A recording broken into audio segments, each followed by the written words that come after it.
குறுக்கெழுத்து போட்டி. இன்று நம்ம பார்க்க போகிறது, அதாவது கண்டுபிடிக்க போகிறது பழங்களின் பெயர்கள்.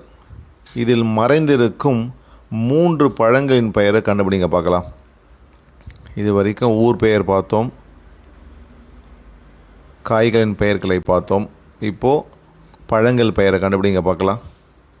3 பழம் கண்டுபிடிச்சிங்களா?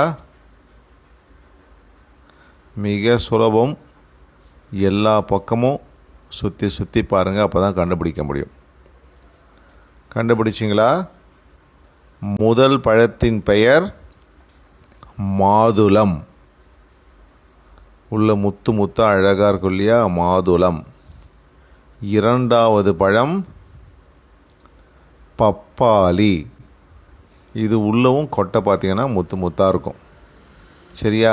அடுத்த பழம் கண்டுபிடிச்சிங்களா? அடுத்த பழம் மூன்றாவது முந்திரி. மாதுளம், பப்பாளி, முந்திரி, 3 பழங்கள்.